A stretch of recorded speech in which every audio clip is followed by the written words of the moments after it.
नमस्कार, मी विशाल परदेशी. या बुलेटिनमध्ये आपलं सगळ्यांचं स्वागत. सुरुवात करूयात महत्त्वाच्या घडामोडींनी. महाराष्ट्राला पुन्हा एकदा पावसानं झोडपलंय. पालघर, जळगाव, औरंगाबाद, अहमदनगरमध्ये पावसानं थैमान घातलं. इतकंच नाही तर नागपूर, बुलढाणा, परभणीत देखील जोरदार पाऊस पडलाय. मुसळधार पावसाचा जनजीवनावर मोठा परिणाम झालाय.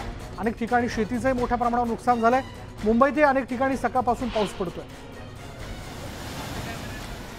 त्यामुळे आपण जर लक्षात घेतलं, पालघर, औरंगाबाद, अहमदनगर त्याचबरोबर नाशिकमधल्या काही भागांमध्ये, उत्तर महाराष्ट्रात खास करून पावसानं जोरदार झोडपलेलं आहे.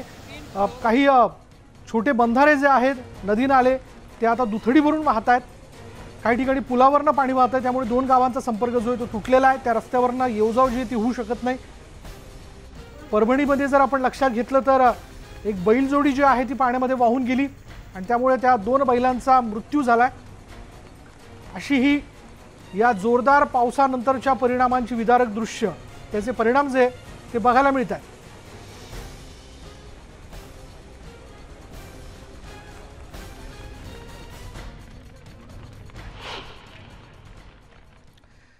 जळगावच्या आजी माजी पालकमंत्र्यांकडून चाळीसगावची पाहणी करण्यात आली. यामध्ये सुरुवातीला गुलाबराव पाटील यांनी पाहणी केली. पालकमंत्री गुलाबराव पाटील आणि त्यानंतर माजी पालकमंत्री गिरीश महाजन देखील यांनी त्या ठिकाणची पाहणी केली. 8 ते 10 जण वाहून गेल्याचा दावा भाजपचे नेते गिरीश महाजन यांनी केला. नागरिकांना तातडीने मदत करावी असं देखील त्यांनी म्हटलंय. तशी मागणी त्यांनी केली आहे. पंचनामे झाल्यावर लगेच मदत करणार असल्याचं आश्वासन पालकमंत्री गुलाबराव पाटील यांनी दिलं.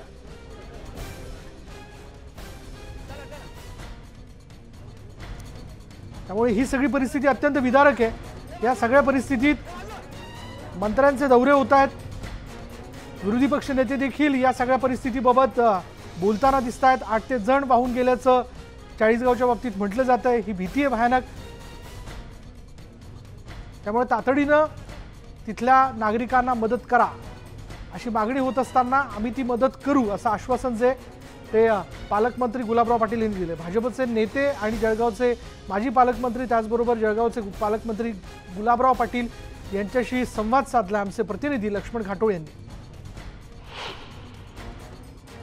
चाळीसगावमध्ये झालेल्या ढगफुटी सदृश्य पावसानंतर आलेल्या पुरानं मोठ्या प्रमाणात नुकसान केलेल्या पुराच्या नुकसानीनंतर पाहणी करण्यासाठी मंत्री गुलाबराव पाटील, माजी मंत्री गिरीश महाजन या ठिकाणी आलेले आहे. आपण गुलाबराव पाटील यांच्याशी बोलूया. आपण दौरा केला, पाहणी केली, नेमकं काय काय समोर आलेलं आहे, किती मोठ्या प्रमाणात नुकसान झालंय? नाही, आता ग्रामीण भागामध्ये सुद्धा बऱ्यापैकी नुकसान झाल्याची पाहणी या ठिकाणी आम्ही केलेली आहे. त्याच्यामध्ये शेती खरडून जाणे असेल, गावामध्ये पाणी घुसणं असेल, घरांचं नुकसान असेल, गुरांचं वाहून जाणं असेल, माणसांचं वाहून जाणं असेल, अशा बऱ्याच प्रकारचं नुकसान हे ग्रामीण भागामध्ये झालं होतं.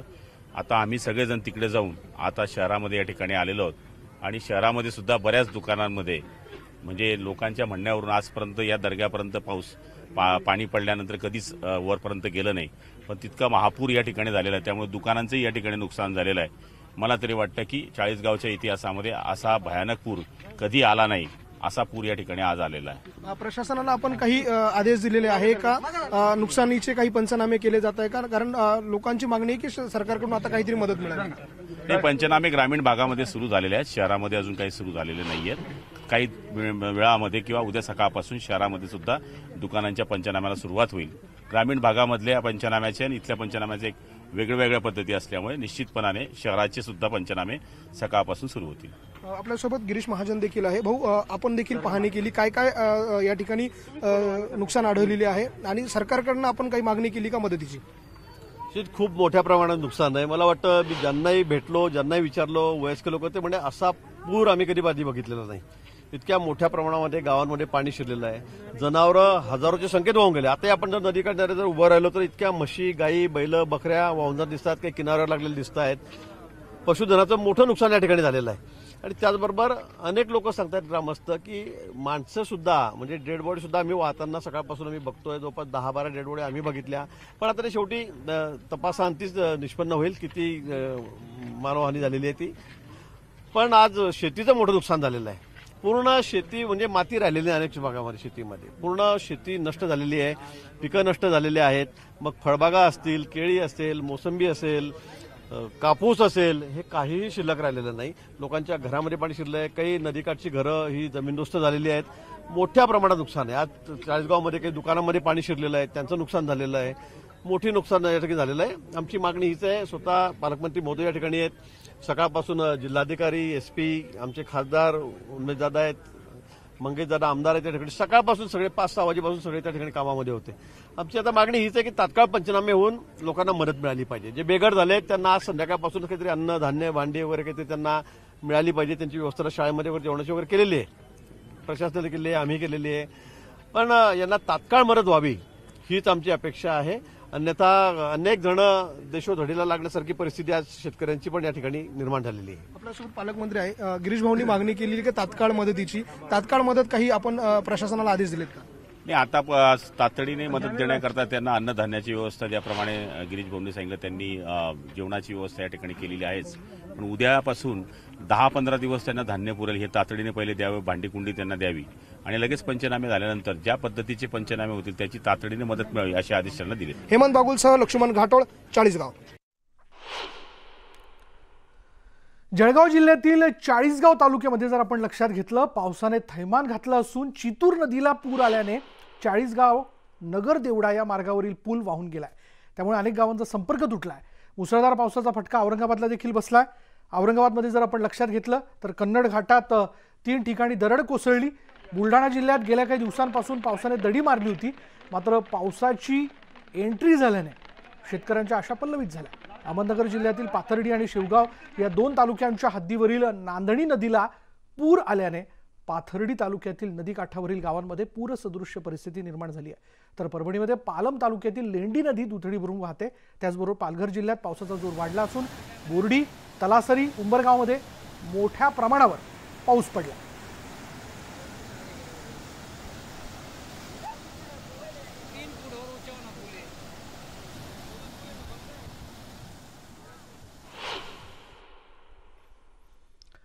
जळगाव जिल्ह्यातील चाळीसगाव तालुक्यात पावसाने थैमान घातले. चितूर नदीला पूर आल्याने चाळीसगाव नगर देवडा या मार्गावरील पूल वाहून गेलाय. अनेक गावांचा संपर्क तुटलाय. उत्तर महाराष्ट्रात पावसाचा जोरदार तडाखा बसल्याचं आपण बघतोय. यामध्ये दुर्दैवाने 2घांचा मृत्यू झाल्याची देखील माहिती मिळते. चितूर नदीला महापूर आल्याचं प्रशासनाने आता त्याबद्दलची दखल घेऊन त्वरित SDRFची मदत जी ती मागण्यात आली आहे. चाळीसगाव शहराला पाण्याचा वेढा आहे. बाजारपेठेत पाणी शिरलंय. अनेक दुकानं पाण्याखाली गेली आहेत. कन्नड घाटामध्ये जर आपण लक्षात घेतलं तर दरड कोसळली आहे. धुळे, औरंगाबाद, सोलापूर महामार्ग बंद पडलाय आणि घाट दुरुस्तीच्या कामाला आता वेगानं सुरुवात करण्यात आली आहे. 2 ठिकाणची दृश्य आपण बघतोय. नदीला मोठा पूर आलेला आहे. चाळीसगाव शहराला पाण्याने वेढा घातलाय. बाजारपेठेत पाणी घुसलेले, लोकांचं मोठ्या प्रमाणात नुकसान झालं. आणखीन किती पूर आपण बघणार आहोत. या निसर्गाचा हाहाकार जो आहे तो बघायला मिळतोय. पाऊस पडत नाही, पण एकदा जर पाऊस पडायला लागला तर पूरस्थिती निर्माण होते, असं सध्या बघायला मिळतंय. शनी मंदिर कॉम्प्लेक्स वगैरे असं म्हटलं जातं. अशा पद्धतीचा हा भाग आहे. बऱ्यापैकी नुकसान झालेलं आहे. आवश्यक ती सर्व रेस्क्यू करण्याची जी कामकाज आहे ते आम्ही करत आहोत. ज्या गावाला वाकडी या गावाला एक महिला पुराच्या अनुषंगाने तिची मयत झाली असं मयत झालेली आहे.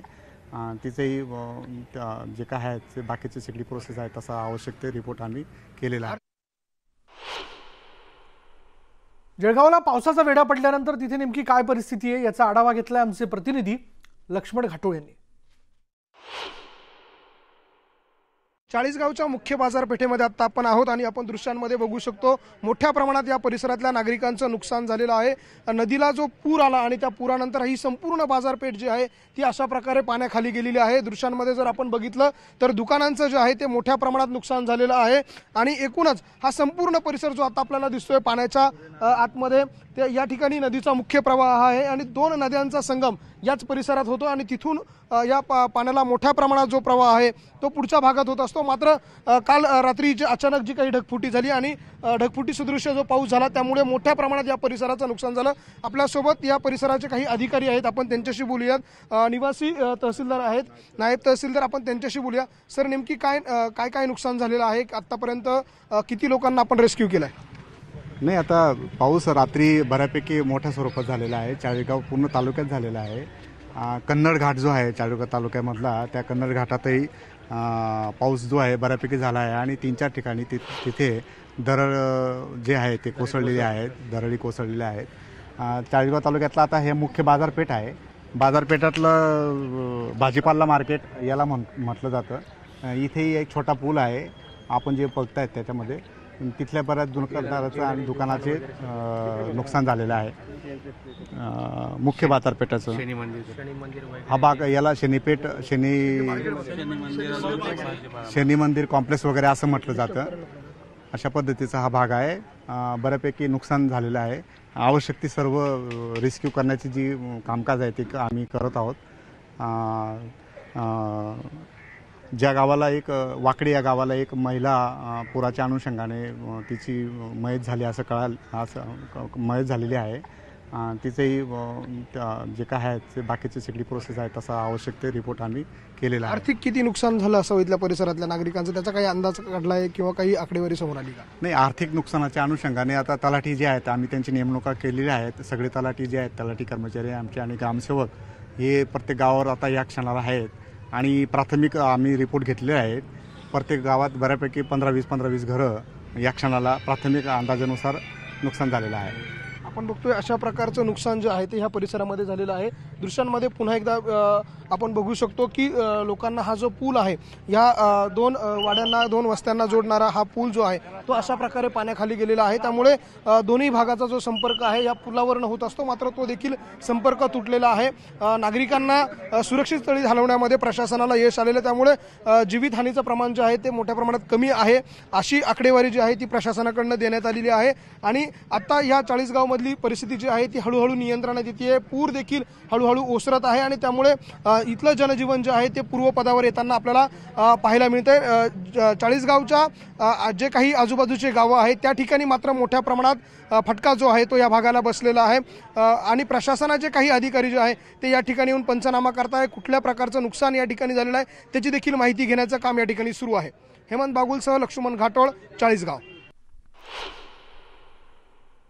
आपण बघतोय की जळगाव जिल्ह्यामध्ये मुसळधार पाऊस पडतो आणि त्यामुळे जळगाव जिल्ह्यातले काही तालुके जे ते प्रभावित झालेत. त्यापैकीच आता आमचे प्रतिनिधी लक्ष्मण घाटोळ यांनी चाळीसगावमधली दृश्य दाखवली, तिथली परिस्थिती सांगितली. चाळीसगावमधली दुसरी बाजारपेठेतली दृश्य आपण बघतोय जिथे मोठ्या प्रमाणावरती पाणी साठलंय.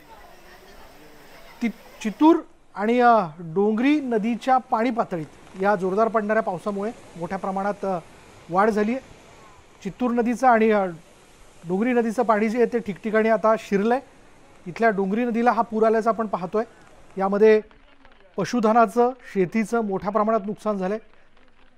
शेतीची माती जी आहे ती अक्षरशः खरडल्या गेली. हे दृश्य विचलित करणारी दृश्य आहेत बघा. काही ठिकाणी आपल्याला शेळ्या असतील, म्हशी असतील, गायी असतील यांचे देह म्हणजे अक्षरशः ते मरून पडलेत.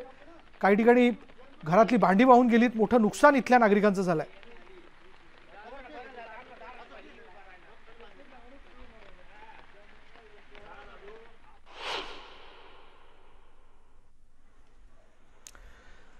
उत्तर महाराष्ट्रात पावसाने हाहाकार उडवलाय. जोरदार पडणाऱ्या पावसाने चित्तूर नदीला महापूर आलाय आणि याचा सर्वात मोठा फटका चाळीसगाव या तालुक्याला बसलाय. चाळीसगाव शहर महापुरानं वेढलं गेलंय. महापुराचं पाणी बाजारपेठेत शिरल्याने बाजारपेठेचं देखील मोठ्या प्रमाणात नुकसान झालंय. अनेक दुकानं पाण्याखाली गेली आहेत. शहरात पाणी घुसल्याची माहिती मिळताच प्रशासनाने तिथे धाव घेतली. नागरिकांना सुरक्षितपणे बाहेर काढण्याकरता SDRFची मदत घेण्यात आली. बघा, कमरेपर्यंत पाणी अक्षरशः. आणि या कमरेपर्यंत असणाऱ्या पाण्यातनं वाट काढत नागरिकांना काही लोकांना वाचवण्याकरता म्हणून पुढे जावं लागतं. आणि ही चाळीसगाव शहराची बाजारपेठ आहे.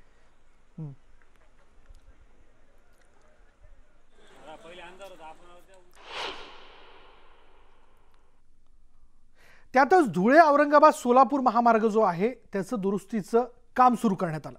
स्थानिक प्रशासन, राष्ट्रीय महामार्ग विभाग, पोलीस आणि स्वयंसेवी संस्थांच्या मदतीने घाट दुरुस्तीचं काम जे ते वेगाने सुरू आहे.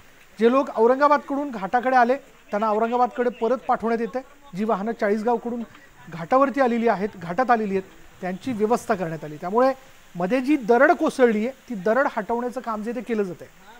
या दरडीत असणारी जी मोठमोठी दगड आहेत ती रस्त्यावर पडली. रस्त्याचं देखील मोठ्या प्रमाणात नुकसान झालंय. घाटाला असलेला कडा जो आहे तोही तुटलाय. त्यामुळे आता इथून वाहनांची ये जा होऊच शकत नाही. म्हणजे औरंगाबादकडनं येणारी वाहनं आणि चाळीसगावकडनं येणारी वाहनं ती दोन्हीकडची थांबवण्यात आली.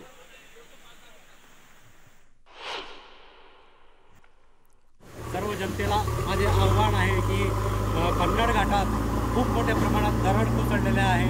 तरी कृपा करून नागरिकांना आव्हान आहे की त्यांनी कन्नड घाटात येऊ नये.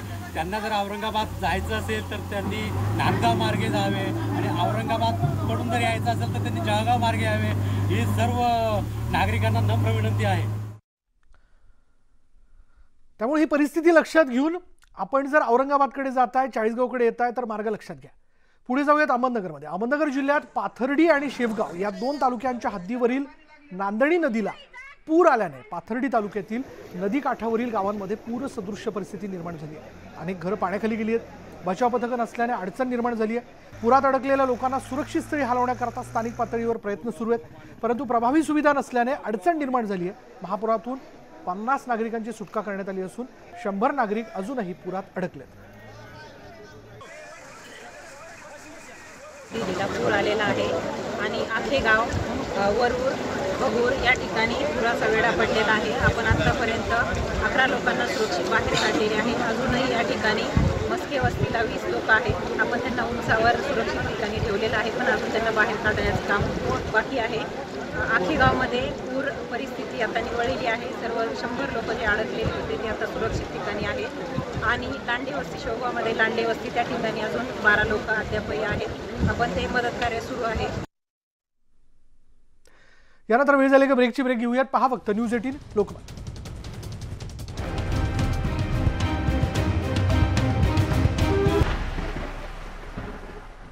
ब्रेकनंतर बघूयात नागपूरमध्ये देखील मुसळधार पावसाने जोरदार हजेरी लावली आहे. अनेक भागांमध्ये पावसाचं पाणी शिरलंय. एकूणच ही सगळी परिस्थिती आपण लक्षात घेतली. या दृश्यांवरून आपण पाहतोय पाऊस जो आहे तो नागपूरमध्ये देखील जोरदार बरसतोय. निश्चितच पावसाची गरज होती, कारण पावसाने विश्रांती दिलेली होती, पण आता तो इतका जोरदार बरसतोय की नागपूरमध्ये देखील काही ठिकाणी रस्त्यांवर पाणी साचलंय. ग्रामीण भागात देखील याचा फटका बसू शकतो. अजून त्याबद्दलचं अपडेट आपल्यापर्यंत पोहोचलं नाहीये, पण इथल्या सगळ्या परिस्थितीचा आढावा घेतलाय आमचे प्रतिनिधी तुषार कोहळे यांनी.